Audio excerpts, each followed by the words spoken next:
Olá pessoal, estamos iniciando mais um podcast Luciano Convida. Convidados especiais com conteúdos que geram vida. É uma alegria ter você conosco mais uma vez e quero convidar você a ficar conosco até o final desse podcast. O tema que nós vamos trabalhar, conversar, dialogar aqui hoje é sobre a Santa Missa. E nós vamos esclarecer ponto a ponto, parte a parte da Santa Missa. E para que esse podcast seja um sucesso, nós trouxemos uma pessoa muito querida. Tenho certeza que muitos de vocês conhecem esse sacerdote, conhecem esse padre. Já falei para ele que é uma alegria muito grande em ter ele conosco aqui nesta tarde, nesta noite, neste podcast.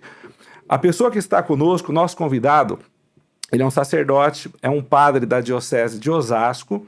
Ele é doutor em Teologia Moral pela Universidade Santa Cruz de Roma. A partir de 2013, ele se tornou conferencista em vários temas como gênero, aborto, defesa da família e da educação. Ele é pároco aqui na cidade de Osasco, na paróquia São Domingos. É com muita alegria que nós temos hoje conosco aqui o padre José Eduardo de Oliveira e Silva. Padre, seja bem-vindo, viu? Muito obrigado, a alegria é toda minha. E tenho certeza, padre, que esse podcast ele vai ajudar muita gente, principalmente nós somos católicos, a compreender melhor a Santa Missa. Padre, antes de nós podermos iniciar para aquelas pessoas que estão nos acompanhando, e muitos já acompanham o senhor nas suas redes sociais, mas eu acredito que muita gente tem curiosidade de saber, né, quem é o padre Zé Eduardo, onde nasceu, a família, a vocação, um padre muito querido. Como surgiu a vocação? A família teve influência? Como que nasceu tudo isso? Onde o senhor nasceu e como surgiu a vocação, padre? Eu nasci em Piracicaba, em 1981, portanto tenho 43 anos. 43 anos. E até os 11 anos de idade a minha família não era muito praticante. Até os 11 anos. Até os 11 anos. Foi aos 11 anos que eu percebi que tinha que fazer a primeira comunhão, porque os colegas de turma tinham feito no final do ano anterior. Sim. Então aí eu fui à igreja, etc. E justamente na primeira missa que eu participei, eu como que vi a minha vocação, eu entendi que eu fui chamado para ser sacerdote. O senhor nunca tinha ido na missa? Ou já tinha ido? Eu tinha ido mais, pela lembrança, umas 2 ou 3 vezes, mas nunca tinha... Eu era muito pequeno, né? Então nunca tinha participado realmente da Santa Missa. E naquele dia eu me converti, nunca mais faltei à missa. 11 anos de idade, padre? E além de me converter, descobri o propósito da minha vida, que era o sacerdócio. Nossa, com 11 anos. E para entrar no seminário demorou um tempo? Eu entrei com 17. 17 anos. E daí me ordenei com 24. E logo em seguida já comecei o exercício do ministério. E sempre exerceu aqui na cidade de Osasco? Bom, eu fiquei 1 ano como vigário na catedral, aqui de Osasco. Depois fiquei 1 ano e meio em Araçariguama como pároco. Sim. De lá fui para Roma. Fiquei 4 anos em Roma, fazendo mestrado e doutorado em teologia. E voltei e fui nomeado para a paróquia São Domingos, que é onde eu estou até hoje. Está quantos anos já na paróquia, padre? 12 anos. 12 anos na paróquia, nossa. Os padres diocesanos, tira uma dúvida, padre, falando um pouco sobre esse trabalho nas paróquias. Os padres diocesanos, eles têm um tempo para ficar diferente dos religiosos ou não tem? Bom, a nomeação para pároco, ela, não, pelo direito canônico, não tem um tempo determinado. A Conferência Episcopal estabeleceu um critério, que é o critério de 6 anos, mas aí cabe bastante discrecionalidade, né? Sim. Então os bispos... Há bispos que são muito rigorosos quanto aos 6 anos e outros que são menos rigorosos. Sim. Então, o sacerdote vai ficando e se está tudo bem, está tudo bem. Sim. Posso tirar uma dúvida? Diga. O senhor disse que a sua família não era muito, né, de ir à igreja, coisas assim. O senhor começou com 11 anos e depois dessa experiência com Deus, 17 anos entrou no seminário. A sua vocação O senhor sente que impactou a sua família de alguma forma, padre? Impactou. No começo eles não entenderam muito bem, mas depois entenderam e hoje são super... me ajudam demais, né? É mesmo. E moram em Carapicuíba ainda. Moro em Carapicuíba. Moro em Carapicuíba. Padre, fora esse trabalho que o senhor tem hoje, pastoral, aí na sua paróquia, o senhor é muito conhecido nas redes sociais pelos cursos, pelas formações. O senhor comentava há pouco que ontem acabou de lançar um curso também. Como que surgiu esse desejo de evangelizar, de formar pelas redes sociais? Olha, eu nunca tive muito interesse por isso. Na verdade, o que aconteceu? Quando eu voltei em 2012 para o Brasil, logo em seguida explodiu o tema de gênero. Sim. Então, em função do meu trabalho de esclarecimento, de conscientização sobre ideologia de gênero, eu acabei, digamos assim, me valendo muito das minhas redes sociais. Então, criei... Na época era o Facebook. Meu Facebook tinha bastante seguidores. Eu cheguei naquela época... Bom, até hoje eu tenho 100 mil seguidores, mais ou menos, no Facebook. Nas duas páginas deve dar aí uns 200 mil, né? Sim. E... Só que, o que acontece? Esse trabalho de gênero, ele ficou bastante forte até 2016. Depois de 2016, quando veio o governo do presidente Temer, Sim. eu já praticamente não fui mais a Brasília, ia raramente, etc. Em 2020 veio a pandemia. Com a pandemia, todos nós fomos obrigados a fazer, digamos, trabalhos através das redes sociais. Sim, foi o meio, a celebração de missas, etc. E justamente foi aí que migrou um pouco, digamos, a minha atuação. De uma atuação mais sobre temas de moral pública, etc., eu comecei a pregar. Por todo o Brasil. Bom, primeiro pelas redes sociais, eu ia pregando, era essa minha... as pessoas iam consumindo, digamos assim, as minhas pregações. Isso foi aumentando e depois que terminou a pandemia, eu fui chamado a pregar em vários lugares, etc. Bom, como nas redes sociais, sobretudo no Instagram, também no YouTube, eu tive bastante repercussão, então eu comecei a me dedicar mais a esse tipo de ministério da palavra, Sim. né? Porque tem realmente feito a diferença na vida de muitas pessoas. A gente ouve falar muito, padre. E o senhor consegue conciliar bem o trabalho paroquial com esse trabalho de missão, de evangelização, de orientação, formação que o senhor dá pelo país, padre? Consigo porque eu tenho viajado cada vez menos, Sim. atendo poucos convites, e também porque parte desse trabalho é o trabalho que eu já faço na paróquia. Então, eu prego para o meu povo e a pregação fica disponível. Sim, né? sim. Basicamente é isso. E o que foge disso são cursos ou vídeos que eu faço, mas eu faço no espaço da paróquia mesmo, então é tudo tranquilo. Bacana. Padre, eu sou professor também, né? Eu trabalho em uma escola, né, denominada católica também há mais de 20 anos. E o senhor começou um trabalho também na educação. O senhor fundou uma escola, seria assim, Sim. né, chamado Maria Mater. Maria Mater. Mater. Por que, padre? Começou também agora esse trabalho na educação. Qual que é a importância de ter uma escola confessional? Seria isso? Não é propriamente uma escola confessional, mas é uma escola inspirada em valores cristãos católicos, né? O que acontece? Eu tenho 4 sobrinhos. E, concretamente, nós tivemos um problema que não havia vaga para o meu sobrinho no colégio onde a minha sobrinha estudava, e havia outros excedentes, havia pessoas que estavam realmente precisando. Então, para atender essa demanda, nós resolvemos então abrir um colégio e, graças a Deus, com um espírito de humildade, assim, sem querer, né, Sim. ser os donos de nada, mas com muita tranquilidade começamos, Deus tem nos abençoado e a coisa está andando. Que bom. Padre, o que eu percebo, né? Não sei se o senhor já tem essa mesma visão.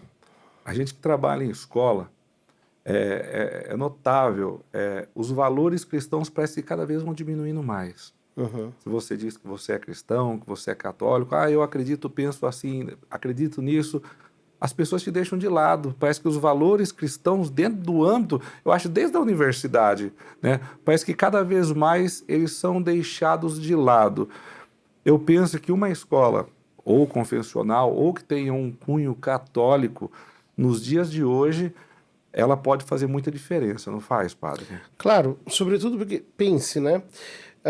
O ambiente educacional tem se tornado cada vez mais tóxico Sim, para as famílias que queiram, digamos assim, manter uma segurança maior do ponto de vista da identidade dos seus filhos, da identidade da sua fé, dos seus valores.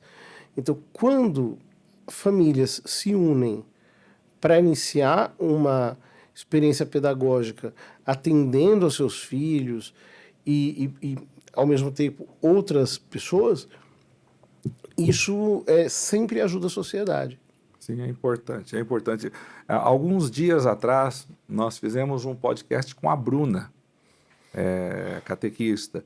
Eu acho que ela trabalha, Ela é professora lá. ela é professora. E ela contou para nós, assim, várias situações que ela tem vivenciado e o bem que tem feito. Padre, graças a Deus pela sua missão e pelo seu trabalho, que essa escola ela possa crescer muito em Amém. Osasco. Mas vamos lá. Padre, o tema proposto para nós hoje aqui é falar um pouco sobre a missa, entender, compreender melhor a Santa Missa. O que nós não vemos que acontece ali na Santa Missa. Para pegarmos bem do início, padre, como que surgiu a Santa Missa? Algumas pessoas falam, mas a Santa Missa ela teve seu início lá na última ceia. Foi na última ceia? Não foi na última ceia? Quando surgiu esse termo, a missa, ela passou por mudanças? Como que aconteceu? Como que surgiu, padre? Uhum. Bom, o sacramento da Eucaristia foi instituído por Nosso Senhor durante a Santa Ceia. Porém, a Santa Ceia, ela não é mais do que uma antecipação sacramental Sim. do sacrifício que Nosso Senhor realizou no Calvário. Então, eu diria, na Santa Ceia, Jesus antecipou a sua entrega de maneira sacramental. E na Santa Missa, o Senhor posticipou a sua entrega de uma maneira sacramental. Ou seja, tanto a última ceia quanto cada missa fazem referência ao sacrifício de Cristo no Calvário. Sim. O rito fundamental da Santa Missa está dividido em duas partes. Nós poderíamos até dizer em três partes, que seria a liturgia da palavra, né? A parte em que se medita e se reza Sim. em cima da palavra de Deus, a liturgia eucarística, mas especialmente a consagração, Sim. que é quando acontece, né, a transubstanciação do corpo, do pão e do vinho no corpo e sangue de Cristo, e a comunhão, que é quando nós recebemos o corpo de Cristo na Santíssima Eucaristia. Agora, os ritos que foram compondo a Santa Missa, eles foram variando ao longo dos tempos, num crescimento orgânico. O que eu quero dizer com crescimento orgânico? A missa nunca foi instituída como um rito de uma maneira autoritativa. Sim. Foi acontecendo um desenvolvimento. Então, por exemplo, né, a igreja tem 21 ritos. Sim. 21, 22 ritos diferentes para a celebração da Santa Missa. Todos esses ritos remontam a algum apóstolo. Tem a ver com a atividade de algum apóstolo. Sim. Ou com alguma das igrejas apostólicas, né? Para dizer, por exemplo, o rito armênio tem a ver, evoca São Bartolomeu. Tá. O rito bizantino evoca Santo André, evoca São Pedro também, que foi patriarca de Constantinopla, antes de ser patriarca de Roma. E esses ritos todos, com as características das localidades em que eles foram se desenvolvendo, têm certas similaridades e certas, digamos, dissimilaridades. Sim. A estrutura é a mesma. A liturgia da palavra, a consagração e a comunhão. Mas o modo como isso se desenvolve Sim. foi crescendo organicamente ao longo dos séculos. Nós não podemos dizer assim que houve um momento exato no qual a forma da missa foi fechada. Sim, sim, sim. Nós podemos dizer sim. No Concílio de Trento, o Papa São Pio V, depois do concílio, ele fechou a forma da missa. É por isso, desculpa cortar o senhor, é por isso que dizem então que é ele que criou a missa por causa deste concílio? Ele não criou. É assim, não, mas eu li alguma coisa, falar, talvez eles atribuem isso a ele por causa deste concílio, seria isso, padre? É que é o seguinte, então, a missa chamada tridentina, né? Mas ela não é tridentina, ela é anterior, muito anterior a Trento, ela foi crescendo organicamente e, durante o contexto da Reforma Protestante, Tá, como havia o perigo de corrupção doutrinal tá.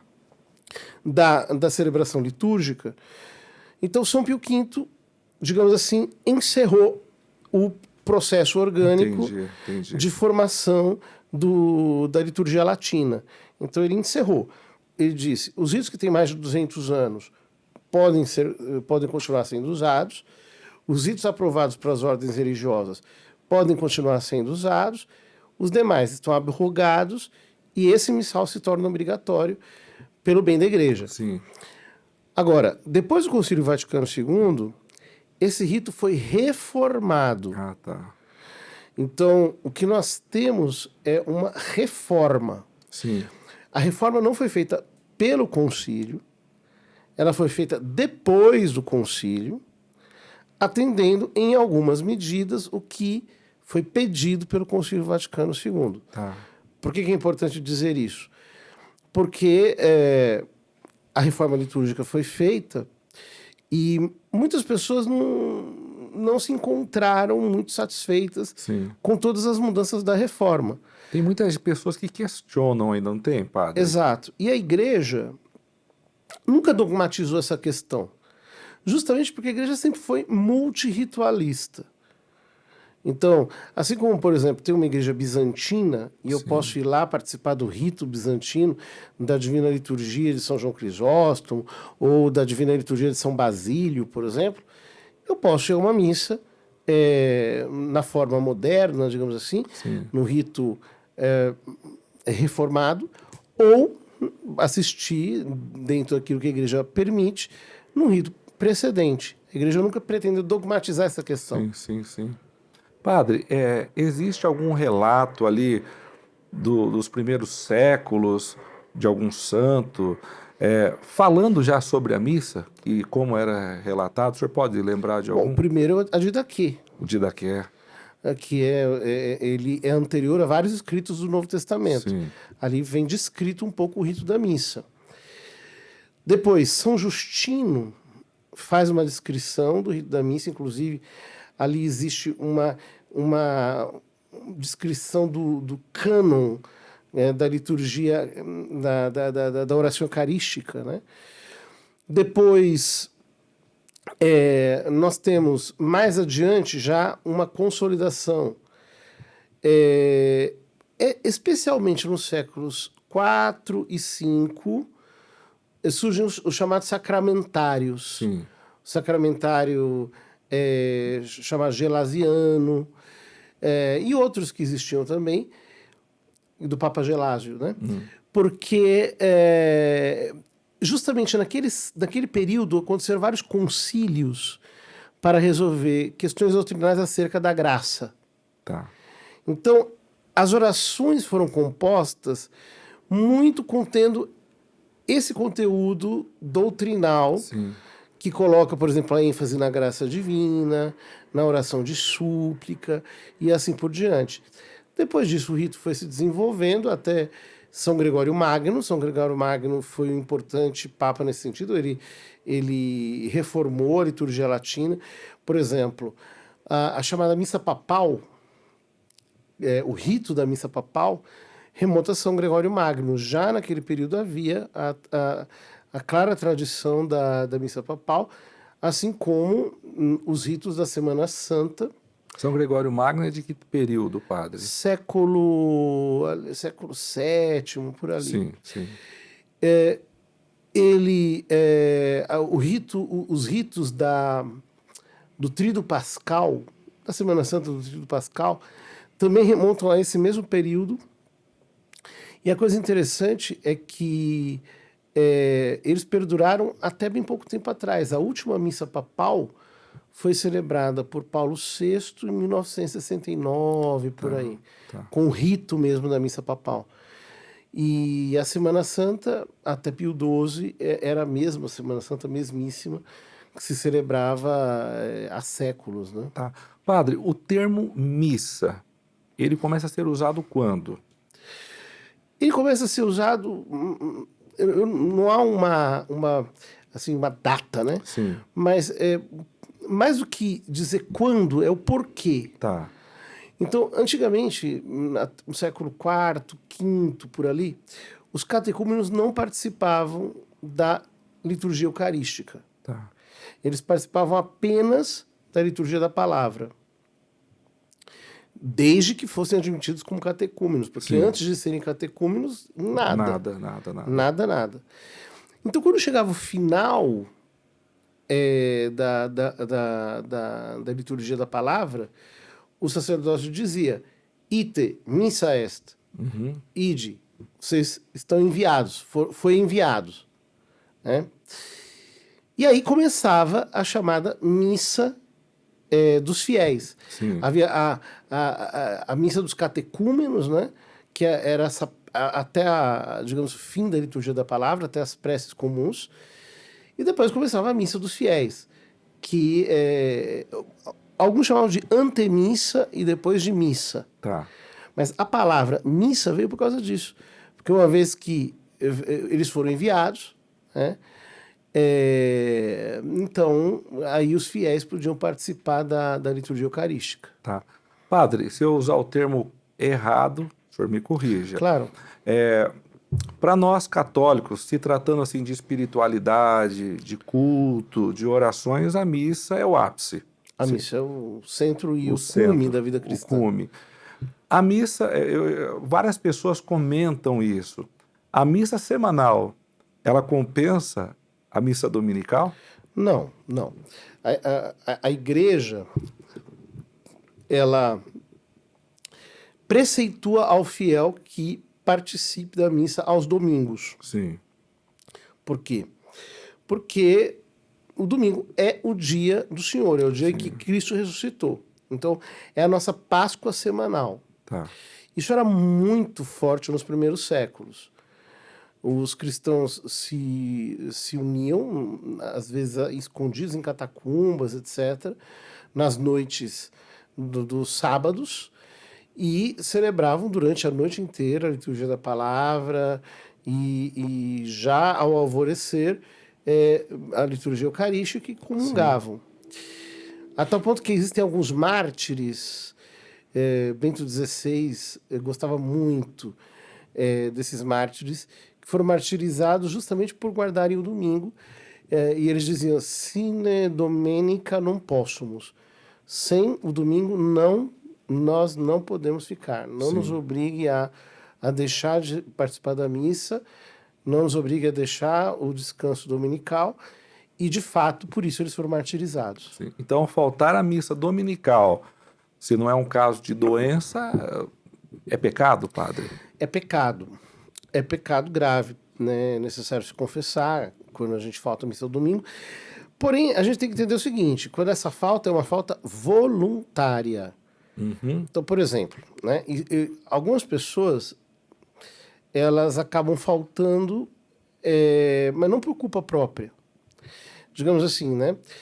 Uma pessoa que estava indo para a missa, ela deixou para assistir a missa no final da tarde, no domingo, e aí, indo para a missa, houve um acidente, ela não conseguiu chegar. Tá. Isso não é pecado grave. Sim. Ou existem situações, às vezes, donas de casa, né, que chegam a uma visita de surpresa, bem na hora que você vai à missa, e digamos que seja o final da tarde do domingo, e a pessoa não tem o que fazer. Né? Não vai tocar a visita embora, mas algumas pessoas fazem isso, né? Sim. Falam assim, olha, desculpa, eu tô indo para a missa, se quiserem esperar, na volta a gente conversa, mas nem todo mundo tem essa fibra moral, né? Tá. Então, há casos em que você pelo menos não tem um pecado grave porque não houve consentimento grave. Sim. O consentimento, digamos assim, perfeito, né?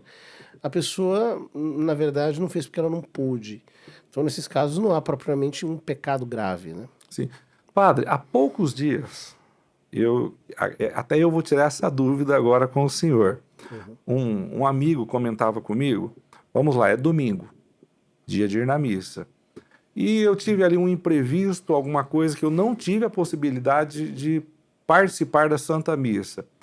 O que me foi passado, que o pároco, eu não sei se é o pároco ou o padre, ele pode, eu não sei qual é o termo que se utiliza, conceder, porque eu não pude participar daquela missa, que eu participe de uma outra, mas é só o pároco que pode dar essa autorização. Existe isso De uma ou não? outra durante a semana, você fala? Não. Não existe. Não, o que existe é o seguinte. Ah, Existem casos em que o fiel está isento tá, do cumprimento do preceito. Então, digamos assim, fulano mora longe, lá num recanto qualquer. tá, A missa acontece raramente, etc. E é domingo, ele não consegue se deslocar. Ele está isento do preceito dominical, nesse caso. Se houver uma celebração da palavra ali perto, é a melhor coisa que ele pode fazer, porque pelo menos ele vai receber a Santa Comunhão. sim, Agora, existe o caso da dispensa, tá, em que o sacerdote ele pode dar uma dispensa tá. por algum motivo, por alguma razão, mas não trocar a observância do domingo por outro dia. Tem que ser por outro, como seria então? Não troca. Ele simplesmente dispensa e a pessoa não é obrigada a ir. Tá, mas também daí não está em pecado. Também não está em pecado. Ah, tá, legal. É só o pároco de residência, né? Ah, tá. Tem essa prerrogativa. Bacana, padre. Pessoal, eu falei para vocês que o nosso podcast hoje ia ser fantástico. Padre, só de início aqui eu já estou aprendendo muito com o senhor. Tá? Estou aprendendo muito.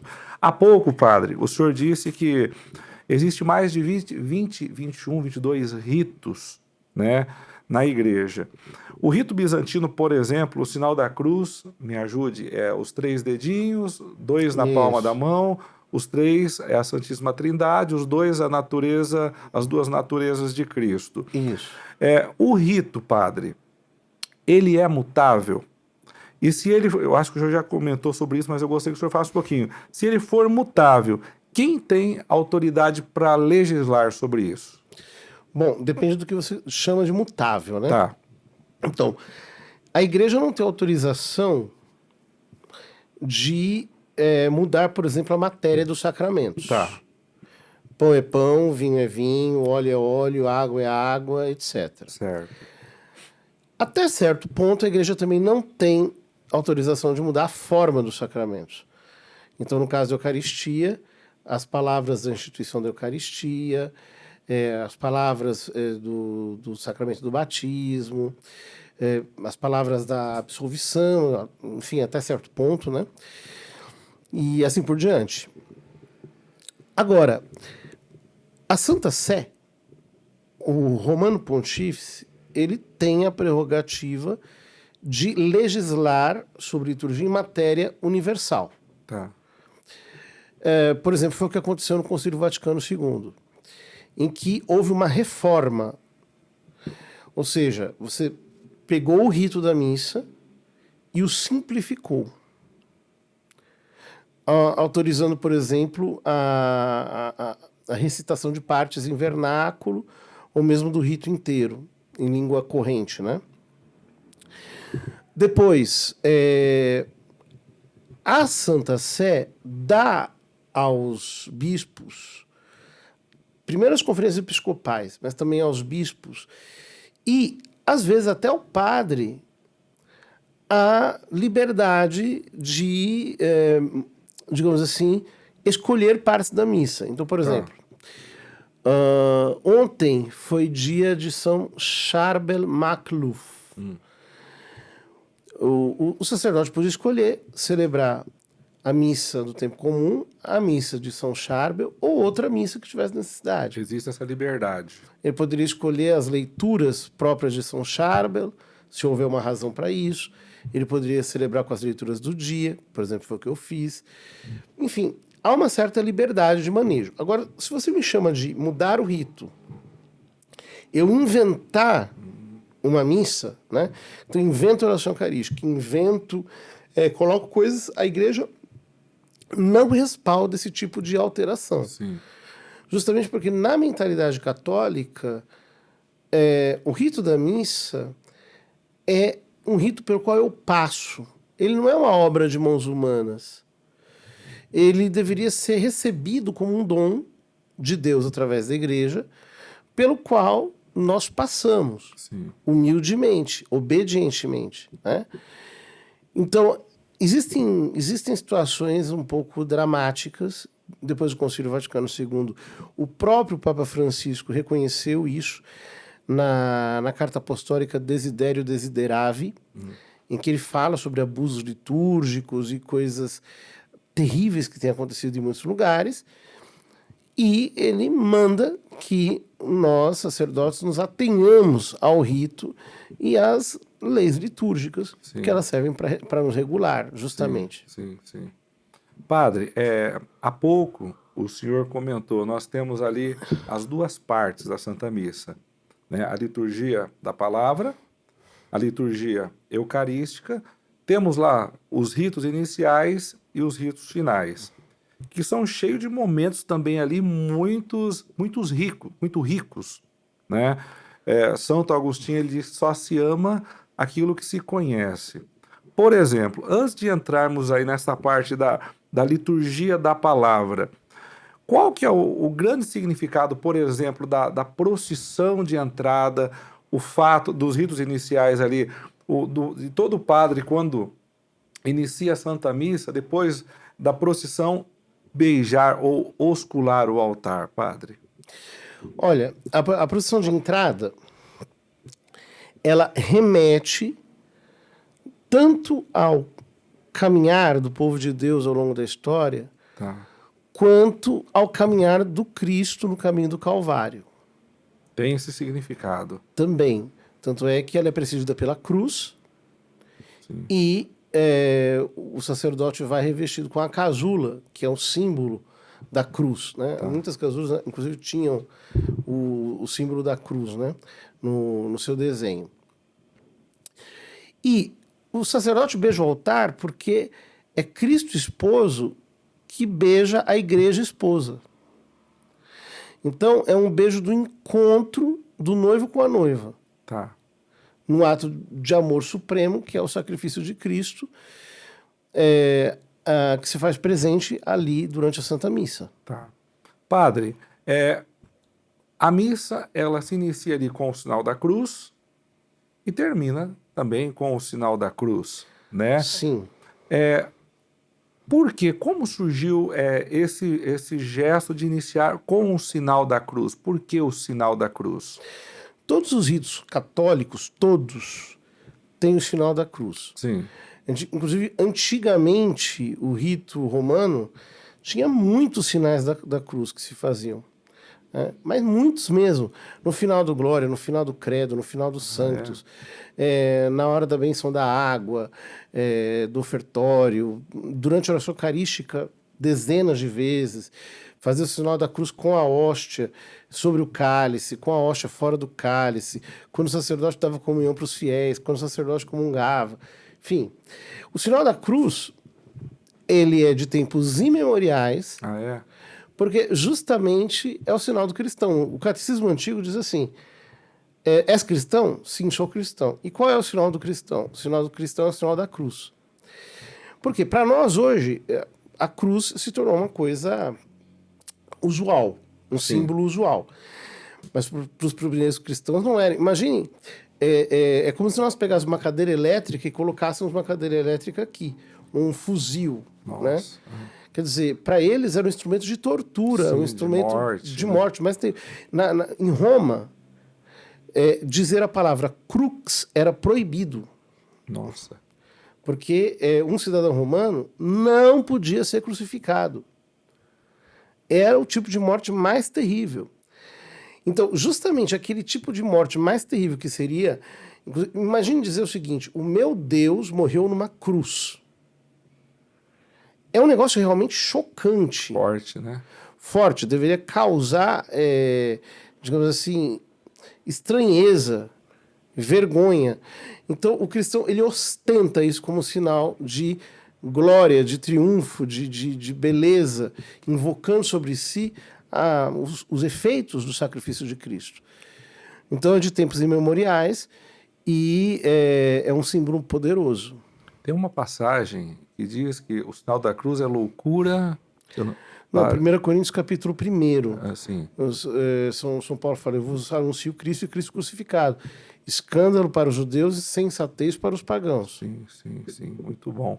Padre, a incensação que acontece do altar ali no presbitério, já no início da Santa Missa, ela deveria acontecer em todas as missas ou Não. tem missas específicas? Nas missas solenes, né? O que acontece? Hoje em dia, eu acredito que se banalizou muito o conceito de missa solene. Às vezes eu vou celebrar em paróquias, por exemplo, a novena. Os 9 dias da novena são com turíbulo, com incenso. Me parece um pouco abusivo isso, porque a missa solene é para ser nas solenidades, é para ser nos momentos solenes mesmo, né? E o que acontece? O turíbulo, ele é um símbolo também muito significativo. Ele aparece nas escrituras. Sim. No livro do Apocalipse aparece claramente a menção ao turíbulo de ouro, o turíbulo com os carvões, né, com as brasas do altar. Ele é um símbolo do coração. Tá. Então ele inclusive parece um pouco um coração, e dentro dele existem aquelas brasas ardentes que representam o coração cheio de caridade, cheio de amor a Deus, está ardendo de amor a Deus. Quando o nosso coração está ardendo de amor a Deus, a oração é um perfume precioso que sobe ao céu. Tá. Mas ela não é um perfume precioso que sobe ao céu como uma flecha. Ela sobe ao céu carregada. Ela sobe ao céu lentamente. É aquela fumaça carregada do incenso, perfumada com uma nuvem, Sim. que ela vai subindo vagarosamente. Né? Porque a boa oração não se faz de maneira apressada, não se faz de maneira célere. A boa oração é a oração experimentada, saborosa, perfumada, bem sentida. Então, quando o sacerdote incensa o altar, o que ele está fazendo é fazendo referência a que as nossas orações estão depositadas ali, juntamente com as orações dos santos, para subir ao céu. Tá bem, ótimo, padre. Padre, nós temos ali já no início o ato penitencial. 3 vezes se rezam ali o Kyrie, o Christe, o Kyrie. Primeiro, por que no início da celebração existe algum significado já de iniciar pedindo perdão? Por que se repete 3 vezes, tá? E o ato penitencial, ele perdoa todos os pecados? Bom, então, isso é complexo, a sua pergunta é complexa. Sim. Por quê? Uma coisa é que o arrependimento perfeito, Sim. ele apaga os nossos pecados. Certo. Porém, o arrependimento perfeito inclui o propósito de se confessar na primeira oportunidade. Tá. Portanto, no ato penitencial, eu até posso fazer um ato de contrição perfeita, estar profundo e perfeitamente arrependido. Mas eu não posso comungar se eu tiver um pecado grave. Sim. Se eu tiver consciência de ter cometido um pecado grave. Tá. A igreja diz que eu tenho que me confessar. Isso é muito importante. Tá. Mas A missa começa com o ato penitencial porque, veja, eu vou te dar um exemplo, né? Digamos assim, que eu te dei um calote Tá. e eu te encontro na rua. E aí eu te digo, ô, tudo bem, amigo, te dou um abraço, etc, tal, tal. Eu estou sendo extremamente hipócrita com você. Porque a primeira questão que eu tenho que resolver é a questão do calote. Sim, tem que pagar. Eu tenho que pagar o calote. Então, veja, nós pecamos contra Deus. Se a missa começasse com um ato de louvor, com um ato de adoração, e não com a consciência que nós temos de sermos pecadores, de termos ofendido muitas vezes a um Deus que é santo, nós seríamos hipócritas, nós seríamos, inclusive, assim, aborrecidos à presença de Deus. Então, a fé católica é uma fé muito humilde. Sim. Ela te joga no chão logo no começo. Você bate no peito, você diz eu pequei. E você pede perdão, você pede misericórdia. Sim, sim. Exatamente como aquele publicano do templo, de que fala São Lucas, né? Que havia um fariseu e um publicano. O fariseu ficou, obrigado, Senhor, porque tal, Sim. eu não sou como os outros homens. E o publicano, Senhor, tem piedade de mim porque sou pecador. E Jesus disse, esse voltou para casa justificado. Sim, Então a missa sim. começa assim. Eu já vi, por exemplo, pessoas dizendo assim, a Igreja Católica é esquisita. Porque ela fica com esse negócio de minha culpa, minha culpa, minha culpa. Outras religiões, elas são mais positivas, você já chega, já joga o cara para cima, já diz que Deus vai fazer tudo, que Deus é poderoso, etc. Sim, sim, sim. Então, não é que a Igreja Católica é esquisita, é que ela é cristã. Então a gente começa batendo no peito e pedindo perdão, humildemente, sem hipocrisia, porque é o que nós somos. Sim, Miseráveis verdade. pecadores. E precisamos da misericórdia de Deus. Sim, verdade, padre. Entendi. Padre, terminamos ali o ato penitencial, com exceção, talvez, das missas de semana, né? É normal todos os domingos nós cantarmos o Glória, rezarmos o Glória na Santa Missa. O Glória, ele tem uma letra que tem que ser seguida? Eu estou perguntando porque eu lembro uma vez, há muitos anos, eu fui numa missa e na hora que o padre falou, vamos cantar o nosso hino de louvor, cantaram aquela música, Deus quero louvar-te, né? Existe uma letra do Glória, porque depois do ato penitencial agora se reza o Glória?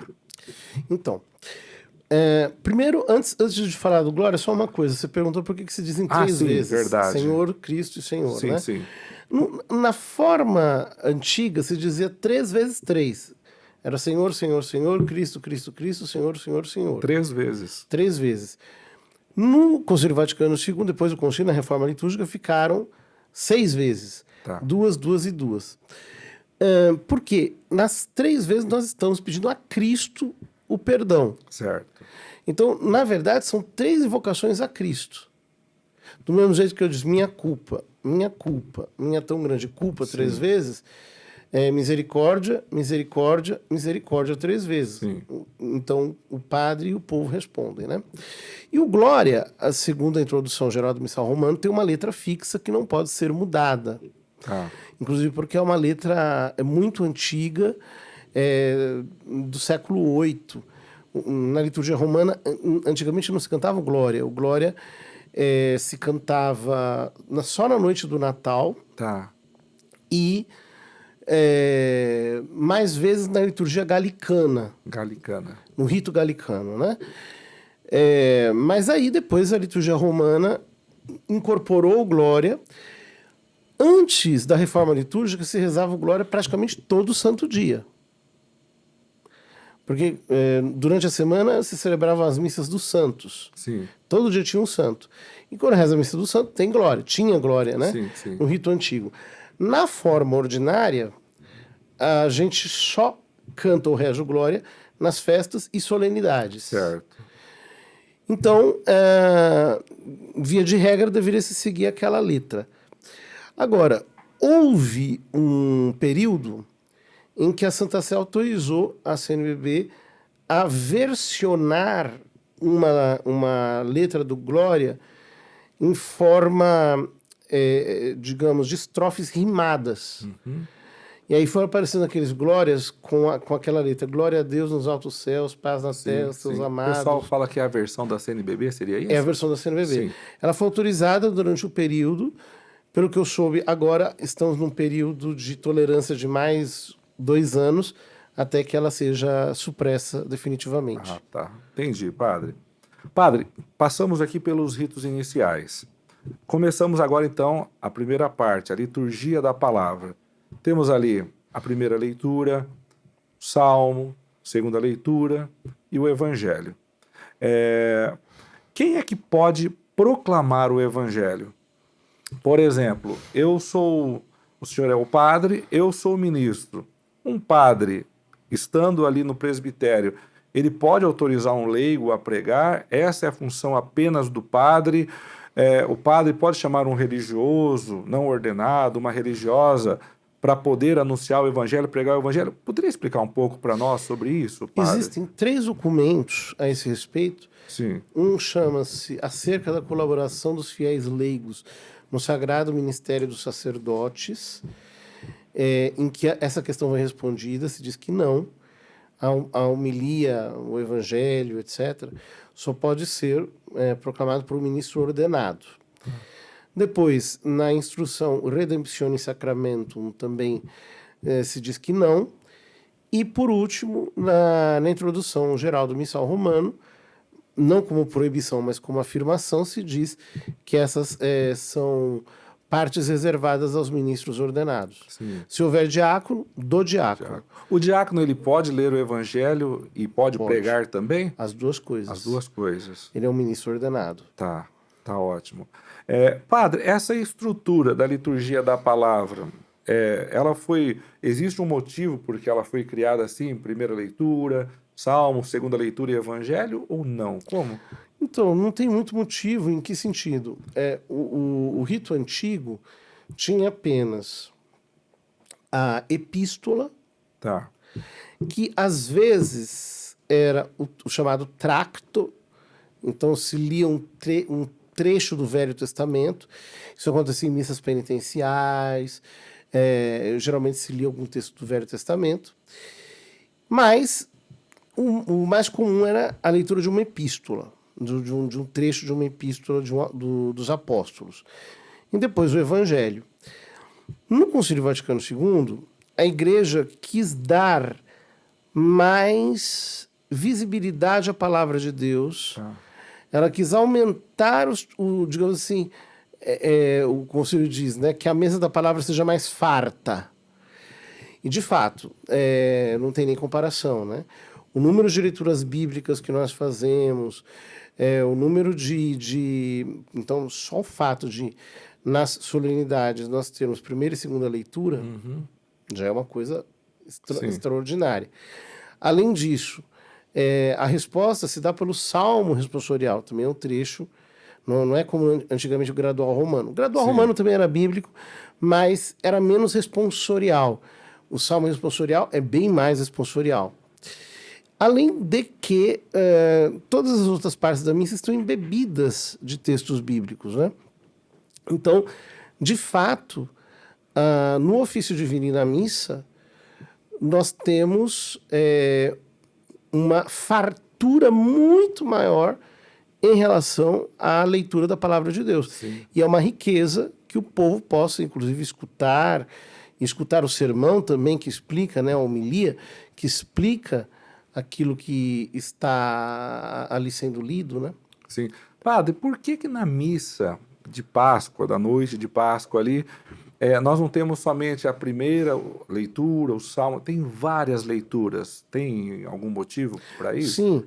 É que, na verdade, o que acontece? A liturgia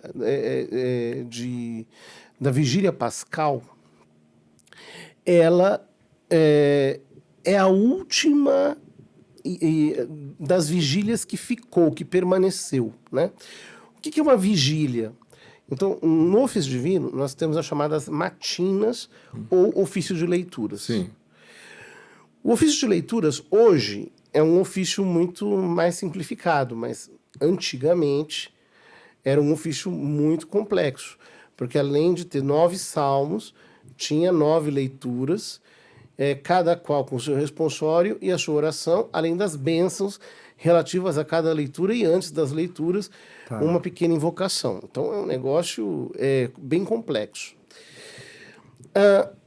Então, veja, na noite de Páscoa se fazia a missa em forma de vigília, que significa o quê? As matinas eram rezadas antes da missa. Tá. Então, no fundo, é a mesma coisa. Se você reza a liturgia das horas, você vai ver que no Sábado Santo nós não rezamos matinas. Uhum. Por que nós não rezamos matinas? Porque as leituras seriam as mesmas. As Entendi. leituras da noite do Sábado Santo. Entendi. Com seus cânticos, com seus salmos, com as suas orações e assim por diante. Tanto é que, quando termina a 7ª leitura, com o seu salmo e a sua oração, o que acontece? O padre canta o Glória. Sim. Entoa o Glória, né? Sim. E aí se faz a oração coleta da missa, é como se a missa começasse ali. Certo. Até ali fosse um grande ato penitencial. Quer dizer, a vigília substitui, no caso, o ato penitencial. Como numa missa estacional, né? A procissão, aqueles ritos substituem o ato penitencial. E a missa começaria propriamente no hino de louvor. Sim. Mas existem outras vigílias. Tá. Então, a vigília de Pentecostes ainda existe. Sim. Inclusive, no novo missal, ela está mais valorizada. Está colocada junto com o próprio do templo e assim por diante. Antigamente era mais complicado rezar a vigília de Pentecostes. Existe também a vigília de Natal, é que a gente não tem costume de fazer. E a vigília de Natal seria o quê? Se você lê nas rubricas da missa da noite, ali se prevê que o ofício de leitura seja celebrado antes da missa de Natal. Tá. E a missa de Natal começaria com o Glória, e a oração coleta e assim por diante. Sim. Então, é que a gente não faz uso disso, mas a liturgia prevê que possa ser assim. Entendi, padre. Padre, chegando ali próximo já do finalzinho da liturgia da palavra, nós temos a profissão de fé, o creio, tá? Eu me recordo, a minha esposa, ela fez o doutorado dela em Portugal. E um dia ela me mandou uma foto de lá, que ela passou em frente a uma igreja protestante, e chamou muito a atenção dela porque tinha um escrito, que era o credo. É claro que eles não utilizavam a igreja católica, né?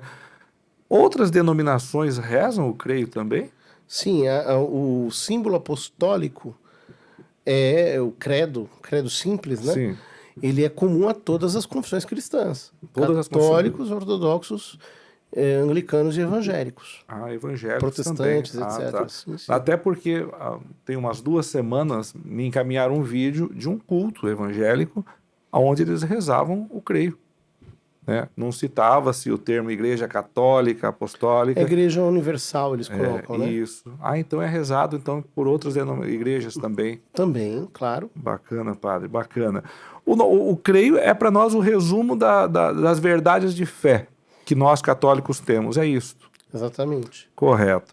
Padre, estamos entrando aqui agora na liturgia eucarística. A liturgia eucarística, ela se inicia com o ofertório? Ela se inicia com o ofertório, sim.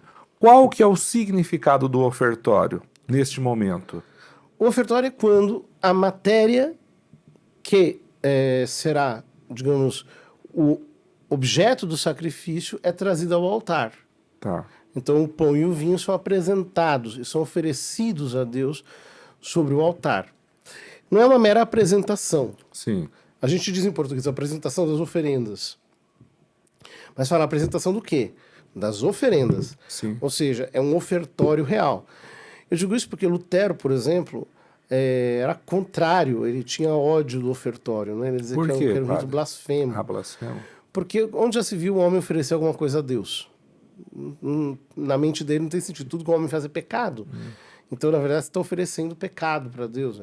Para ele é uma coisa blasfema e sacrílega. Para nós, não. Para nós, eles são dons de Deus, que nós devolvemos a Deus. Inclusive, depois do ofertório, ainda não existe Eucaristia. Sim. Porém, as matérias apresentadas, elas se tornaram oblatas. Portanto, qualquer coisa que se faça com elas tem nível de sacrilégio. Quando o senhor diz o termo oblatas, o senhor diz quer dizer o quê? Oblata significa que foi oferecida. Ah, tá.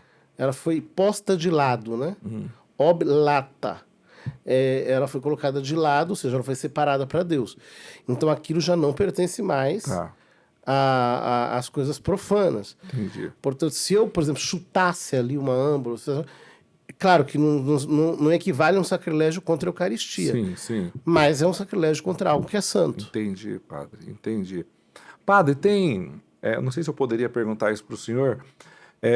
Vários filmes. Ainda essa semana eu assisti acho que é O Véu, Por Baixo do Véu, alguma coisa assim que mostra a Santa Missa e coisas que os nossos olhos não poderiam ver, né? Até vi esses dias, no momento do santo, com todos os anjos e os santos, daí quando começa a cantar o santo, ali no altar aparecem alguns anjos, santos. Realmente, se os nossos olhos tivessem a possibilidade, não sei se é uma pergunta infantil, tá? Mas se os nossos olhos pudessem ver o que acontece naquele momento, seria realmente aquilo ou não? Seria muitíssimo mais do que aquilo. É mesmo, padre? Porque você veja, digamos com uma linguagem bem teológica. Claro. Porque veja, uma coisa é linguagem mística, Sim. em que a gente pode falar nesses termos, Sim. anjos, santos, a cruz, não sei o que e Sim, tal. sim. A gente é transportado para o Calvário. Isso é uma linguagem mística. Na linguagem teológica, o que está presente ali é o próprio Cristo fazendo presente o seu súxipe eterno ao Pai. A palavra súxipe, ela desapareceu do ofertório, ela significa recebei. Sim. É uma palavra muito bonita, ela é muito, muito densa. Antigamente se fazia muitos santinhos com uma mão assim, simplesmente escrito súxipe, que é recebei, ó Pai, recebei, ó Deus. Então, na alma santíssima de Nosso Senhor, desde o momento da encarnação até o momento do Calvário, até hoje, ele apresenta ao Pai o seu sacrifício. Súspice, recebei no lugar dos pecados desses homens, no lugar das coisas que eles desobedeceram, no lugar das coisas mal feitas que eles fizeram, recebei. Então, esse ato oblativo e sacerdotal de Cristo é que se faz ali presente. Então, a alma de Cristo é muito mais do que a gente vê anjo, vê santo, vê Nossa Senhora, vê, sei lá, a cruz mesmo, etc. Sim. É a alma, é Cristo mesmo ali, oficiando o seu sacrifício. Não de uma maneira dramática, Sim, cruenta, sim. mas teológica. Ele está realmente ali e as espécies sacramentais são como que um véu que encobre toda essa glória, porque se nós a víssemos, nós morreríamos. Nossa. Existe a história, parece, de uma santa que chegou, claro que não tem nada a ver com esse contexto, com esse assunto, que queria muito ver um anjo, não me recordo se foi Santa Teresa d'Ávila, quem foi, e teve a permissão de ver, parece que desmaiou e ficou vários dias desmaiada, não sei se eu já ouvi. Não me lembro, mas é muito possível. Os pastores de Fátima, quando viam o anjo de Portugal, eles ficavam fisicamente desfalecidos, por dias até. Por dias. Padre, chegamos ali no momento da consagração, momento da transubstanciação. Lá na minha paróquia, em momentos assim, quando eu estou ali de joelho, no momento da consagração, eu vejo algumas mães com criancinhas pequenas e elas apontam para a criancinha, olha lá, é Jesus. O padre está realizando a consagração e elas mostram Jesus.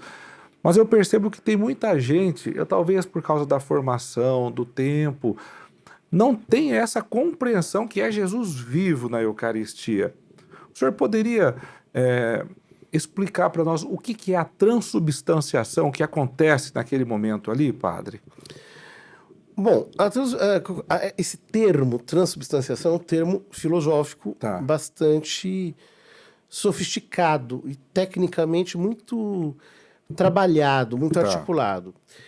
Porque ele faz menção a dois fatos, né? Primeiro, que existe a substância e que essa substância se muda em outras substâncias. Só que uma pessoa que não é, digamos assim, treinada em filosofia, que não domina os jargões filosóficos, isso soa um pouco estranho, né? Substância, como assim substância? Então, por que a igreja fez uso dessa terminologia aristotélica? Tá. Porque nós precisamos explicar o fato de que Cristo não nos mandou para a igreja para comer pão. Sim. Porque, veja, não tem muito sentido. Quer dizer, ele morreu na cruz. Manda a gente para a igreja comer pão. Quer dizer, a igreja é uma padaria, que agora eu vou comer pãozinho. Né? Ah, é um pão bento. Por favor, né? Não é isso, não é pão. Sim. Mas como que não é pão, mas continua parecendo pão? Estou vendo pão. Como que não é mais vinho e continua parecendo vinho? Tem o cheiro de vinho, tem a gosto. textura, etc. Como que isso acontece? Que nome que a gente dá para isso? Então, Aristóteles dizia o seguinte, que os entes, ente é tudo aquilo que é. Os entes, eles têm duas características. Existe neles algo que é permanente e algo que é alterável. Tá. O que é permanente é o que ele chama de substância. Então, por exemplo, um gato, ele pode engordar, pode emagrecer, pode ser mais preto, pode ser mais branco, pode estar deitado, pode estar em pé, mas é sempre um gato. Acidente, portanto, a palavra acidente significa o que cai por cima. Sim. São realidades secundárias e que mudam sem que a substância mude. Né? A gente era um bebezinho pequeno quando nasceu. Depois a gente virou esses monstrengos enormes. E aí o que acontece? É a mesma pessoa, a substância é a mesma. Sim. A palavra substância é o que está debaixo. Sim. Né? Substare é o que está por baixo. Tá. Então, veja, na Eucaristia, de certo modo, acontece o contrário disso. Porque o que muda não são os acidentes. Os acidentes permanecem e o que muda é a substância. Tá. Ou seja, o pão deixa de ser pão e se torna o corpo de Cristo. Tá. O vinho deixa de ser vinho e se torna o sangue de Cristo. Porém, embora na espécie do pão Cristo esteja presente em razão de corpo, ele está unido ao seu corpo, sangue, alma e divindade. Tá. Embora na espécie do vinho ele esteja presente sob razão de sangue, ele está presente com corpo, alma e divindade também. Sim. Porque na glória não se dividem. Sim. Ali ele instituiu este sacramento em duas espécies, porque a separação entre corpo e sangue indica o sacrifício. Entendi. Que é o corpo entregue e o sangue derramado. Ora, essa é a forma com a qual a igreja nos explica que eu não estou comendo pão. É o corpo. Eu estou comendo o corpo de Cristo. Então, a brancura do pão, o gosto do pão, o tamanho do pão, o sabor do pão, está tudo ali. Como que suspenso, né? Uhum. Porque eles não têm um sujeito mais. Não tem mais pão ali. Sim. Então os acidentes estão como que suspensos. E por baixo está Cristo. A substância que está ali é Cristo. Ele como se reveste daqueles acidentes para se tornar alimento nosso. O que é uma coisa fantástica. Porque a união que nós temos com o alimento é a mais íntima que a gente pode ter com qualquer coisa. Não existe união mais íntima do que aquela que existe quando eu como algo e ele se torna quem eu sou. Sim. Então, por isso que esse sacramento tem o nome de comunhão. Porque quando eu comungo, entre eu e Cristo há uma fusão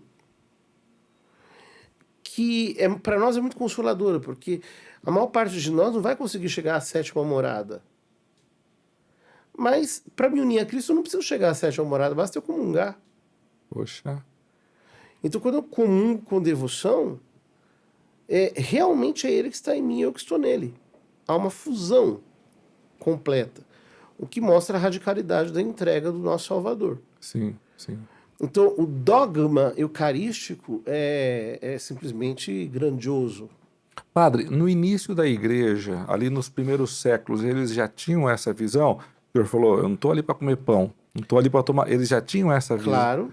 Você imaginar que São Paulo diz que se alguém come... São Paulo diz, em 1 Coríntios capítulo 11, que se alguém come o corpo e bebe o sangue em pecado, come e bebe a sua própria condenação.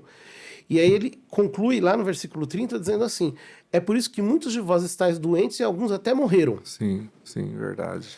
Agora, alguém morre comendo pão? Quer dizer, você vai comer... Não é que você comer um pão bento, você vai morrer. Não tem Quer dizer, sentido isso. ele está falando do próprio corpo do Senhor. Sim, sim, sim. E se você vê, por exemplo, as catequeses de São Cirilo de Jerusalém, são muito antigas. De quando, padre, mais ou menos? Eu não me lembro agora o século exato, mas deve ser o século III. Já lá no início mesmo. Século II, III. Ali naquelas catequeses ele fala, isso não é um pão ordinário, esse é outra coisa, é Cristo, é o corpo de Cristo. Na própria Didaquê também se fala, só que a linguagem ela vai se aprimorando. Tá. Com o passar do tempo, nós vamos utilizando termos que, digamos, tornam a ideia mais clara. Então, eu não vou ter, lá nos primeiríssimos séculos da igreja, a palavra transubstanciação. Sim, é algo mais novo, né?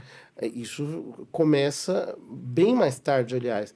Antes do Concílio de Trento, depois de São Tomás, né? Tá. Então a igreja começa a falar claramente de transubstanciação. Mas, antes disso, a fé da igreja já era essa. Você acreditava. Que deixou de ser pão, agora é o corpo de Cristo. Tá. E com o corpo, a alma e a divindade. Padre, ainda dentro desse assunto, nós temos os milagres eucarísticos, que realmente, ali na frente de pessoas, a hóstia, o pão se torna carne e o vinho se torna sangue.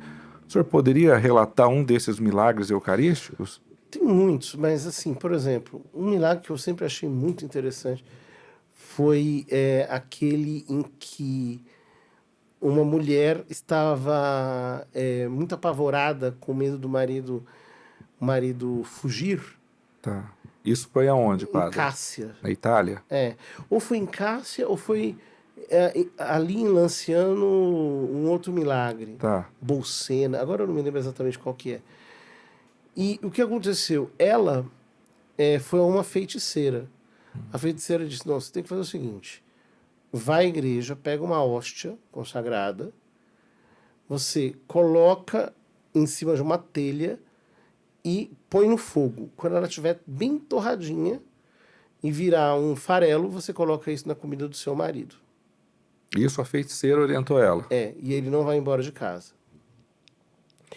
Então ela foi, antigamente não era que nem hoje, se comungava raramente, Tá. só se comungava logo depois de se confessar e com um jejum que começava na meia-noite e era completo, jejum até de água. Até a hora da missa. Até a hora da comunhão. Da comunhão.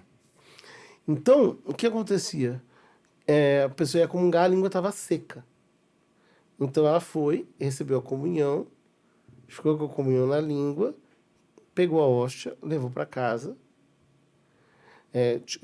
colocou a hóstia num lenço, levou para casa.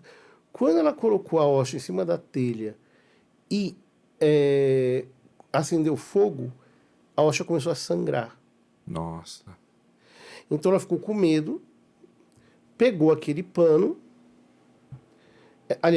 pegou aquela telha, colocou a hóstia com a telha e tudo dentro do lenço, colocou um outro pano, enterrou dentro de um terreno ao lado da casa dela. Sim.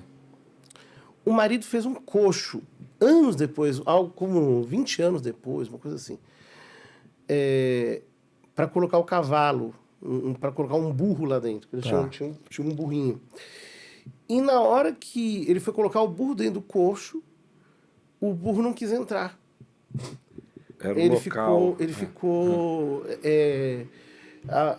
assim, apavorado, não queria entrar, ele bateu, o burro não entrou, não teve quem fizesse o burro entrar no coxo.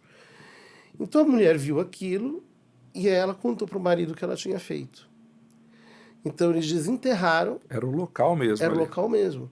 Então eles desenterraram, no que eles desenterraram, para surpresa deles, apesar de tantos anos ser um lugar úmido, etc., a hoxa estava intacta e o sangue estava fresco. Nossa.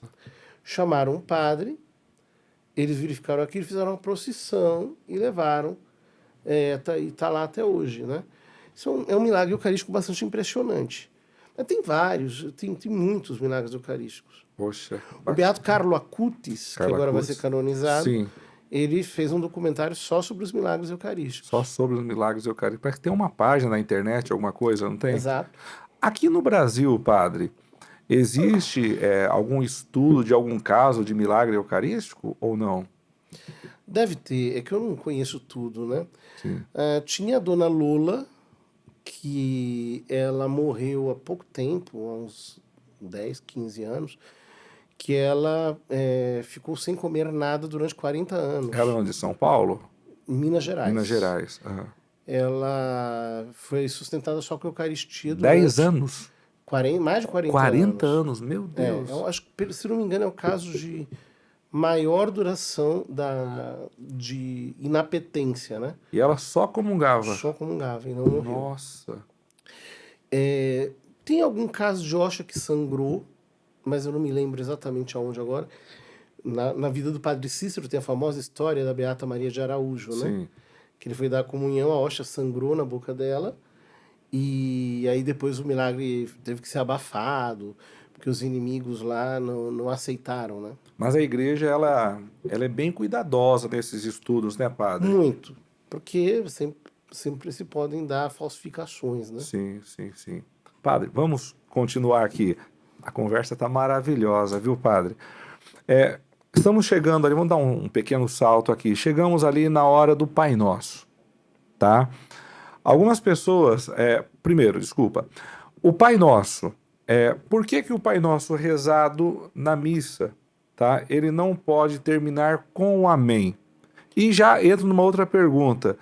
Por que o Pai Nosso católico, ele parece que é diferente do Pai Nosso evangélico? O que muda aí, padre? Bom, vou começar por essa última, né? Na tradução do Pai Nosso para a língua portuguesa, os tradutores escolheram fazer algumas adaptações. Então, por exemplo, no Brasil, o tratamento de tu soa muito informal em algumas regiões. Tá. Por exemplo, no Nordeste, uma pessoa não fala para a mãe, tu vai não sei aonde. Sim, sim. Ainda porque nós usamos o tu conjugando o verbo na terceira pessoa, que é errado, né? Então, tu vai, não tu vais. Sim. No Sul também é mais ou menos assim. Então, na língua portuguesa, a gente sempre diz vosso, vós, para se referir a Deus nas orações litúrgicas. Então, Pai nosso que estais nos céus, santificado seja o vosso nome, Tá. porque é mais respeitoso, é mais majestático. Depois, há uma diferença na parte de perdoai-nos as nossas dívidas, Sim. assim como nós perdoamos os nossos devedores. E a igreja escolheu manter assim, aqui no Brasil, como perdoai-nos as nossas ofensas, tomando o texto de São Lucas e colocando no de São Mateus, Tá. porque dívida pra gente soa como algo... Parece que Deus vai estimular o calote. As pessoas são simples. Sim. Então fala assim, perdoar as nossas dívidas assim como nós perdoamos os nossos devedores. Ou seja, todo mundo é caloteiro. Então, Sim. Para não estimular esse tipo de mentalidade, trocou-se dívida por ofensa. As traduções elas têm que ser algo catequéticas, né? Tá. Elas têm que ter algo de catequese. O pão nosso supersubstancial, que seria a tradução correta, seguindo o texto de São Mateus, literalmente traduzido nesse caso por São Jerônimo, nós chamamos pão nosso de cada dia, como em São Lucas. Porque supersubstancial também as pessoas não entenderam o que se trata. Tá. E não nos deixeis cair em tentação, mas livrai-nos do mal, porque poderia ser traduzido de outro jeito, né? Inclusive, essa última palavra, livrai-nos do mal, ela é mal traduzida mesmo porque ela meio que trai o sentido original da palavra. Porque ali não se fala de mal, mas do maligno. Ah, tá, entendi. Não é mal como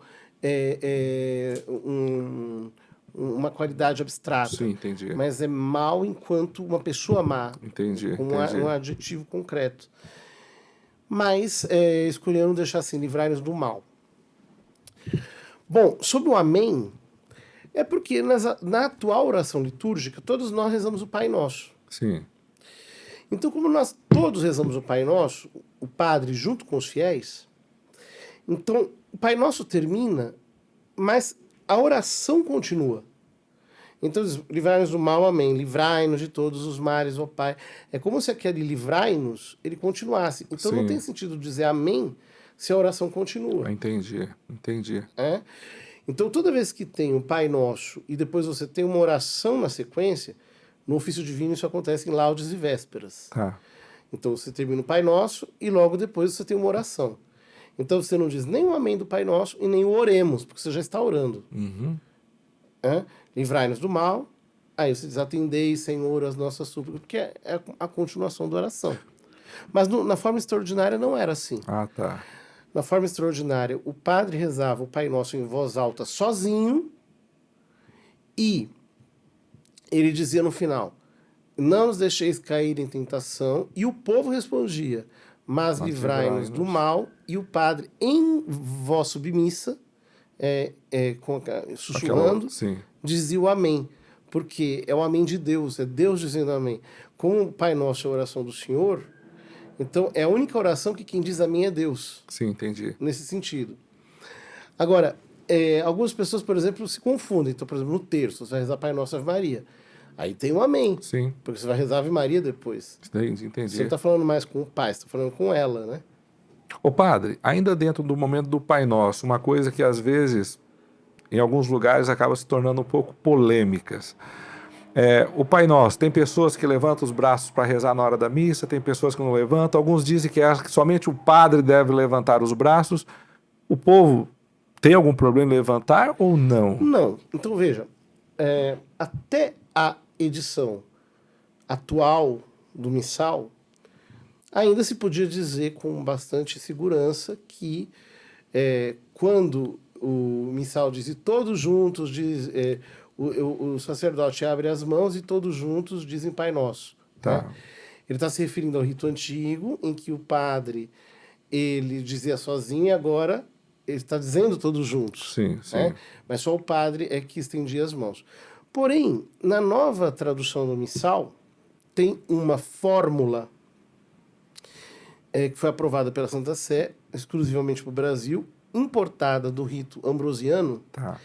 em que o sacerdote começa dizendo, elevemos juntos as nossas mãos ao Pai. Ah, tá. Ou seja, pelo menos no Brasil, essa elasticidade é permitida. Não tem problema, então. Não tem problema. Tá certo. Ainda muito parecido com isso, na oração da paz. A oração da paz, ela é uma oração do sacerdote. Do sacerdote. Porém, se o sacerdote pede para que o povo, que os fiéis que estão ali na celebração rezem, não há problema, pode ser rezado. Não é correto, do ponto de vista litúrgico, que é uma oração do sacerdote. Sim. Agora, eu não acho que ninguém está cometendo um pecado grave com isso. Está rezando. A gente não pode ser tão fanático assim, tão fundamentalista. Entendi. Né? Não, é porque muitas pessoas questionam coisas, né? Então é bom... Eu não criaria nenhum cavalo de batalha por essas questões. Acho Sim. uma perda de tempo. Tá. Padre, antes de chegar ao momento ali da comunhão, as pessoas percebem ali no altar, antes ainda do padre comungar, o padre ele quebra um pedacinho da Eucaristia e joga dentro do cálice. O que significa aquele gesto e qual que é a oração que é feita naquele momento ali, padre? Bom, então você tem o sacerdote, durante o cordeiro, o sacerdote fraciona a hóstia em 3 partes. 3 partes. Que significam os 3 dias da sepultura de Cristo. Os 3 dias da sepultura. E aí, a menor parte, porque Jesus ressuscitou no 3º dia, bem cedinho. Então, a menor parte ele coloca dentro do cálice, que é, e essa união do corpo e do sangue significa, durante essa também, a hora da ressurreição. No rito antigo, tinha uma cerimônia muito interessante. Atualmente, o padre deixa a hóstia em cima da patena. Tá. No rito antigo não era assim. A patena ficava embaixo do corporal e o padre mantinha a hóstia diretamente sobre o corporal. E isso ia até depois do Pai Nosso. Terminado o Pai Nosso, o padre pegava a patena, fazia o embolismo, né, livrai-nos de todos os males, ó Pai e tal, fazia sobre isso o sinal da cruz e colocava a hóstia em cima da patena. Tá. Por que isso? Porque isso representava o seguinte: durante a paixão, a glória da divindade ficou escondida. Mas como aquele momento é o momento da ressurreição, a glória da humanidade santíssima de Cristo reaparece com todo o seu esplendor. Por causa do mistério da ressurreição. Então veja, essa fração do pão, que é um gesto muito importante na liturgia, fala da ressurreição do Senhor. A oração que se faz é comix seu corporis e sanguinis Domini nosso Jesus Cristo, fiat atipem tubos novos e vitum eterno. Esta união do corpo e do sangue de Jesus, o Cristo Senhor nosso, que vamos receber, nos sirva para a vida eterna. É essa oração que se faz, né? Sim. E depois o sacerdote diz umas orações, uma oração, né? Há 2, ele escolhe uma delas, de preparação pessoal para a comunhão, que ele reza antes de comungar. Do próprio sacerdote. Do próprio sacerdote. Tá. Padre, na hora da comunhão, existe alguma celebração especial aonde o leigo ele pode comungar nas 2 espécies ou fica a critério do padre? Fica a critério do padre, etc., né? Assim, na igreja romana, nunca foi muito costume a comunhão sobre as 2 espécies. Por quê? Por questões higiênicas. A comunhão sobre 2 espécies, ela sempre... ela tem um perigo de sacrilégio. Sim. Você pode derramar uma gota do sangue de Cristo no chão. E tem o perigo de... também a questão higiênica, né? Porque, querendo ou não, o padre toma. Sim. Depois, se você for passar o cálice para todo mundo beber, no final vai estar uma situação meio desesperadora. Ou, por exemplo, se você usa a cânula, que é uma das possibilidades, como é que você vai purificar essa cânula depois? É complicado. Ou se você usa a colher, né? Pega a colher e bota na boca da pessoa a gotinha, né? Mas, além de poder cair, o bafo, né? Vai ali, um bafo com gotículas, etc. Então, são coisas um pouco higiênicas. A solução que se deu para isso foi a comunhão sobre as 2 espécies. Tá. Que é tingir e entregar na boca da pessoa. Mas, mesmo assim, existem situações um pouco complexas. Por exemplo, como é que eu vou saber quem é alcoólatra e quem não é alcoólatra? Porque o gosto do álcool continua ali. Sim. É um problema.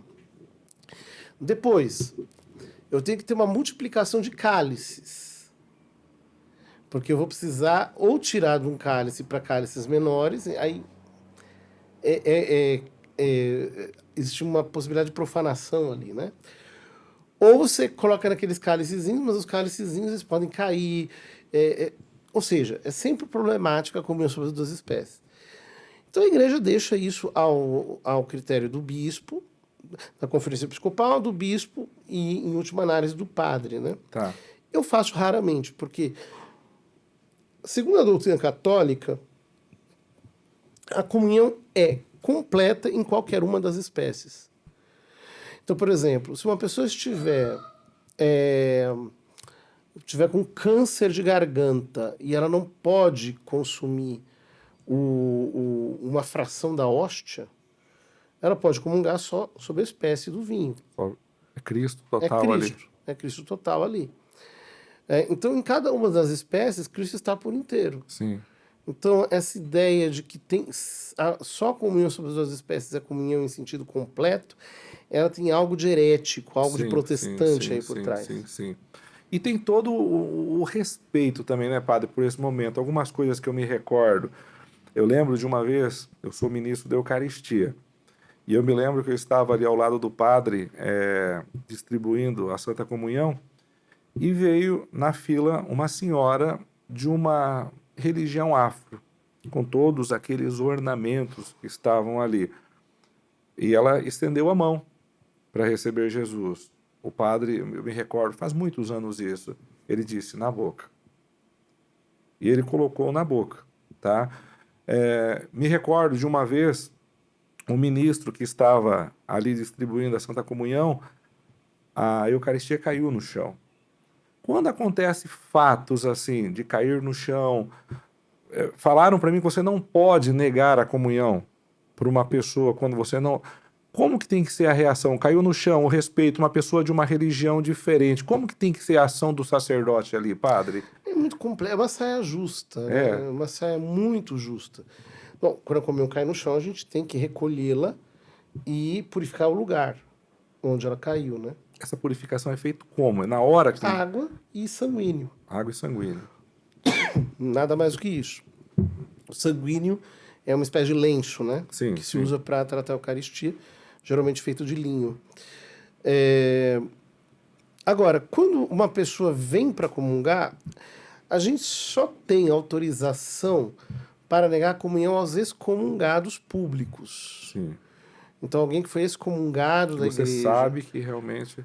Ou alguém que apostatou através de um ato de defecção formal da Igreja Católica, isso é público, o padre sabe, todo mundo sabe.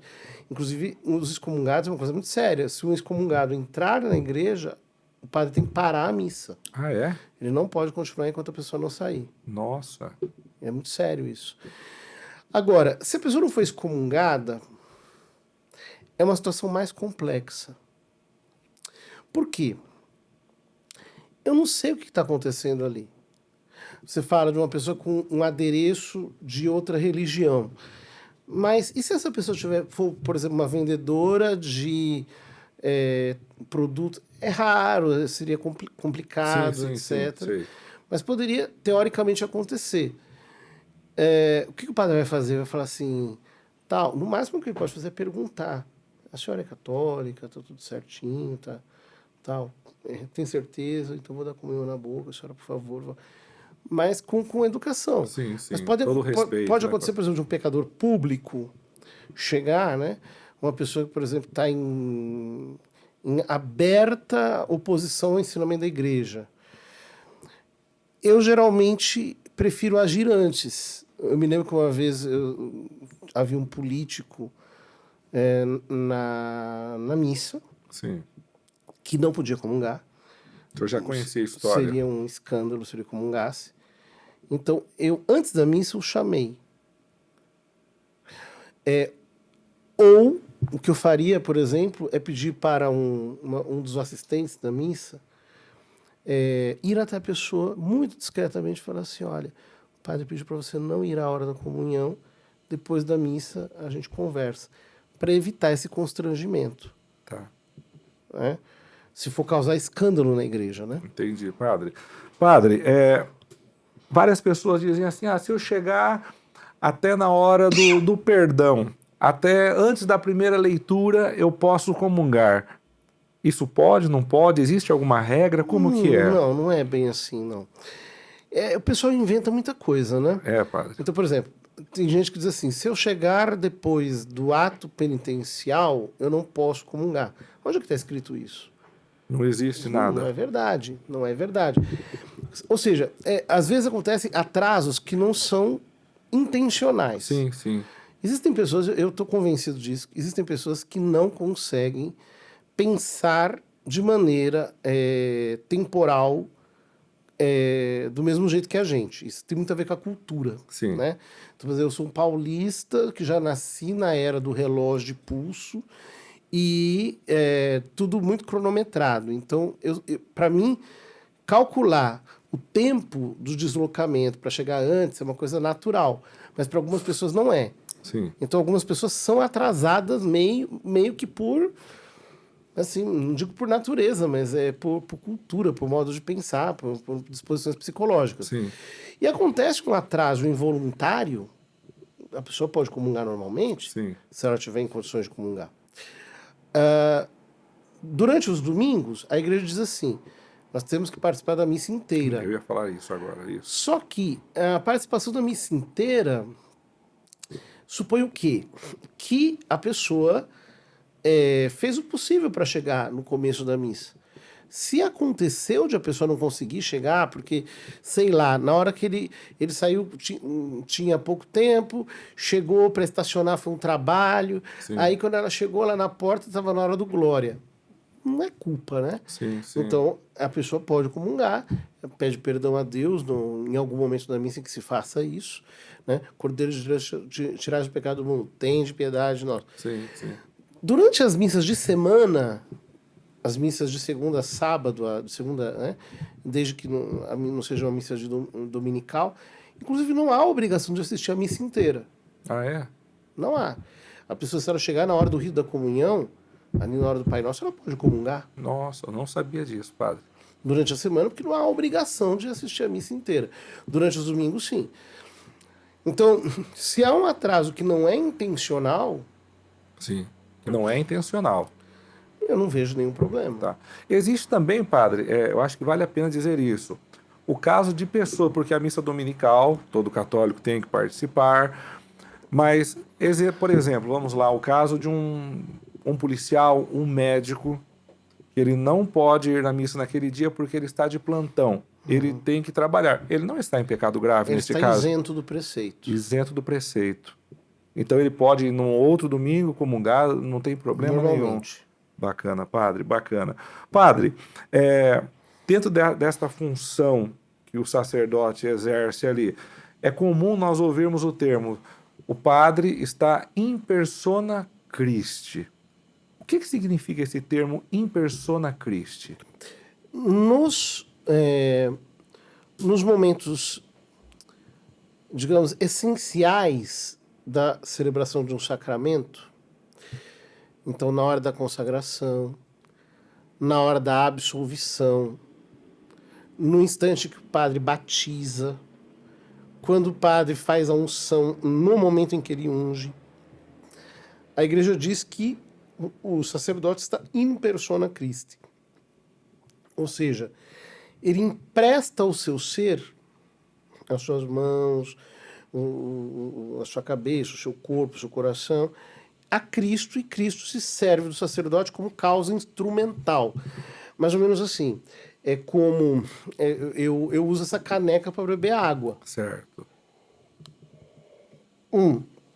Ela é um instrumento para que eu beba água, né? Ou como eu uso uma caneta para escrever. Então, o sacerdote, só naquele momento. Então, Sim. na hora da consagração, por exemplo, naquele instante, eu, in persona Christi, consagro. Ou seja, é o próprio Cristo que está consagrando através de mim. Sim. Assim, quando, por exemplo, eu dou absolvição, é Cristo que está dando absolvição através de mim. Só que, com a diferença de que, se Cristo estivesse aqui em pessoa, e o sacerdote está ali do lado, um penitente vem se confessar com Cristo, e outro vai se confessar com o sacerdote de Cristo, os dois são perdoados do mesmo modo. Só que aqui não tem uma causa instrumental, a não ser a humanidade santíssima de Cristo. Sim, sim. E ali tem uma causa instrumental, que é o sacerdote. Quando nós entramos nesse aspecto de persona Christi, eu anotei uma frase de São Curadars. Eu não sei se ela entraria nesse aspecto. São Curadars diz assim: sem o sacerdote, a paixão de Cristo ela não teria sentido. Entraria neste ponto, talvez, padre? Ou Eu não? acho que ela é mais profunda ainda, né? Por quê, Porque, padre? veja, sem o sacerdócio, Cristo seria. Se Cristo não é sacerdote, Sim, ele é apenas um justiçado, ele é apenas alguém, um apenado, alguém que foi condenado a uma pena capital, um mártir. Mas ele não é isso. Ele diz no Evangelho: ninguém tira a minha vida, eu a dou por mim mesmo. Tenho o poder de dá-la e tenho o poder de tomá-la de novo. tá. Ou seja, ele é sacerdote, ele oferece a sua vida, ele dá a sua vida. Então, o sacerdócio é a alma do sacrifício. Então, se Cristo não fosse sacerdote, não haveria razão, a paixão não teria significado nenhum. Entendi, entendi. E se o sacerdócio de Cristo não se estendesse até os nossos dias nos seus sacerdotes, o sacrifício de Cristo seria uma coisa lá do passado, em que eu acessaria tão somente pela minha fé imperfeita. Entendi. Mas pela sua misericórdia, o que ele fez? Ele instituiu este sacramento e, apesar da minha fé ser imperfeita, pelo sacramento eu tenho acesso perfeito àquele sacrifício consumado na cruz. Sim. Padre, uma pergunta. Como que a Santa Missa, e daí o senhor poderia citar exemplos, o senhor é padre há tantos anos, eu acho que o senhor já viu várias situações. Como que a Santa Missa ela pode influenciar a vida espiritual de uma pessoa? A pessoa, pelo fato de... Talvez eu não sou dessa pastoral, mas eu vou à missa todos os domingos. A vida da pessoa, ela pode ser influenciada, a vida espiritual? Completamente. Sim. Porque, claro, se a minha vida espiritual tem como seu ponto de arrancada o sacrifício de Cristo, tudo muda. Ou seja, humildemente, todos os domingos eu vou e passo pelo sacrifício de Cristo. Escuto a sua palavra, comungo. Meu Deus, a minha vida ganha uma dimensão completamente nova. Sim, sim. No que eu vivesse meus dias como se fosse um animal, né? Então, tanto faz a segunda quanto o domingo, quanto a terça, quanto a quarta, tudo a mesma coisa. Né? O cachorro é assim, o cachorro não sabe que é domingo. Uhum. Né? Então, o cristão sabe que é domingo, então ele consegue separar aquele dia para Deus, ele consegue naquele dia separar o momento que ele vai à Santa Missa, e aquele momento é um momento central. Ele não vai apenas cumprir um preceito, ele vai às fontes da salvação para beber diretamente do Salvador. Vários santos comentam sobre os efeitos da missa dominical na vida da pessoa. Eu não me recordo se é Santo Agostinho, que fala que pro fiel, a partir do momento que ele já sai da sua casa indo para a igreja, os passos são contados, que ele está indo para a Santa Missa, tudo aquilo ali é anotado. Estava ouvindo esses dias um outro podcast sobre a Santa Missa, não me recordo também o nome do santo, que ele contava que tudo aquilo que a gente realiza no domingo, depois que você realiza após a Santa Missa, essas coisas são realizadas com mais êxitos. Isso é verdade, padre? Pode ser, depende muito da fé com que você participa da missa, né? Sim. Se você vai olhar para mim e está ali como quem está no programa do Faustão, Assim. não vai ter efeito nenhum, mas se você Sim. está piedosamente, etc., com fé, de certo aquilo vai trazer pelo menos uma união com Deus que vai santificar todas as ações do seu dia, né? Tá bom. Padre, estamos quase no finalzinho do nosso podcast, chegamos ali na parte final da Santa Missa, a bênção final. Tem a bênção final e a bênção solene. Qual é a diferença? A única diferença é que na bênção solene existem algumas invocações que tornam mais explícito o mistério que está se celebrando. Então, uma bênção solene de Natal vai falar do Sim. mistério da encarnação, uma bênção solene de Páscoa vai falar da ressurreição, etc. Tal. E a bênção simples, que é a simples invocação da bênção de Deus, ela encerra a missa, é o último ato da Santa Missa, pelo qual nós recebemos, por assim dizer, o impulso final que Deus nos dá para partirmos para nossas casas com o coração abastecido. Alguns comentadores, e não só, né? Alguns líderes carismáticos mesmo falam da eficácia da bênção final. Eu me lembro que o padre De Grandes uma vez falou: vocês querem ver o poder da bênção final? Aí na hora da bênção final ele começou a dar umas bênçãos individuais. Tinha gente que voava de um lado para o outro, uma coisa impressionante. Né? Para dizer que a bênção final, se recebida com fé, é a bênção da missa, né? Sim. É como se você pegou toda aquela força, né?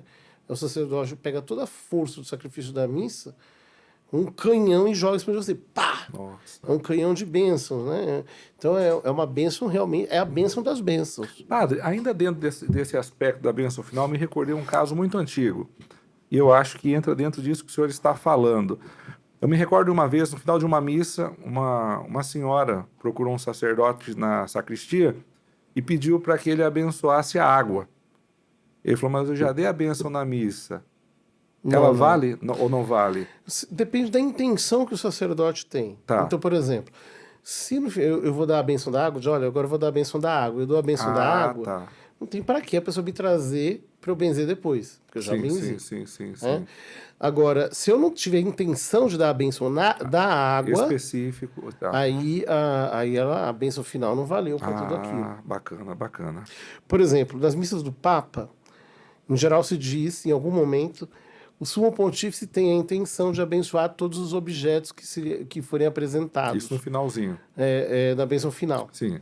Então, naquele caso, ele tem a intenção de abençoar todos os objetos. Tá. Então, geralmente, quando o Papa dá a bênção, no final de uma audiência, no final do Ângelus, no final de uma missa, ele tem a intenção de abençoar todos os objetos presentes. O sacerdote poderia fazer a mesma coisa, mas ele teria que dizer, né? Sim, tá ótimo. Padre, infelizmente nosso tempo é muito curto, mas que conversa fantástica, né? Que conversa fantástica.